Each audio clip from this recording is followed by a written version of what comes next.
We're going to talk more about this, but let's go right to the source here. NBC News chief White House correspondent Hallie Jackson now just with us. Again, this is just in. NBC News has learned there was someone else in that meeting between Donald Trump Jr., senior advisor Jared Kushner, former Trump campaign chairman Paul Manafort, and a Russian lawyer. Also in that June 9th meeting at Trump Tower, another person with alleged ties to Moscow. Hallie, what more can you tell us?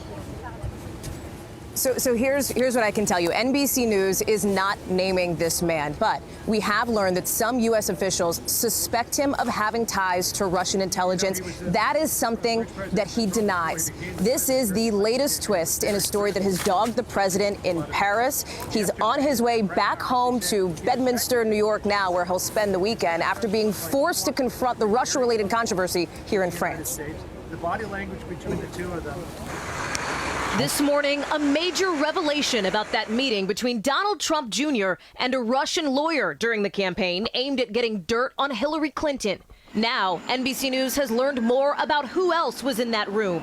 A Russian-American lobbyist, a former Soviet counterintelligence officer, suspected by some U.S. officials of having ongoing ties to Russian intelligence.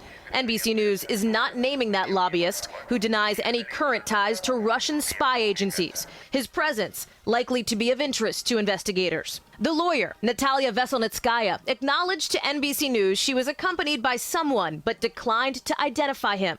The president, before Bastille Day celebrations in Paris, defending his son. My son is a wonderful young man. He took a meeting with a Russian lawyer, not a government lawyer, but a Russian lawyer. But Trump Jr. accepted the meeting last June with someone at first explicitly identified as a Russian government attorney. I think from a practical standpoint, most people would have taken that meeting. It's called opposition research, but nothing happened from the meeting. Zero happened from the meeting. And honestly, I think the press made a very big deal over something that really a lot of people would do. The president argues it's politics as usual. And while opposition research is, what's not is when it comes from someone claiming to represent a foreign government and an adversary at that. Now, in new excerpts released from a conversation with reporters on Air Force One, the president calls his son a good boy and a good kid. Trump Jr., who's 39, is 10 days younger than the French president, who stood alongside President Trump in a Paris news conference, seeming to stifle a smile as his counterpart was asked about his past remarks after terror attacks in France. Paris is so out of control. We don't want to end up like France. France is no longer France. Now? I'm coming back. You better do a good job, please. Otherwise, you're going to make me look very bad.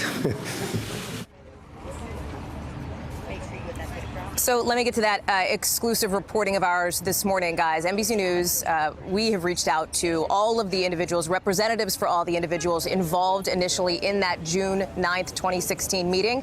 So far, no comment from them. If we get a comment, obviously we'll be updating that reporting with what, if anything, they knew about this person. And again, just to underscore something that you heard in that piece, this is likely to raise some interest, perhaps some concern now from investigators looking into all this. So, Hallie, I know we're not naming this man, this other person who was in the room for this meeting that's been under so much scrutiny, but we do know that he was a former Soviet intel officer, and although he may deny it, almost by definition, he does have links to Russian intelligence. You don't just separate yourself and divorce yourself completely from that community. Right. And that's why you are hearing some of these U.S. officials that we've spoken to say exactly that, Willie, that he is still suspected of having these ties. Now, again, this person who we got to emphasize we're not naming right now is denying all of that. But this is a story that will obviously continue to unfold. There had been a question, as you know, of who else was in that room. And now we're getting some more clarity on that. It's another wrinkle. All right, Hallie Jackson in Paris, we'll let you hop back on the plane and get home as you continue to report this story out.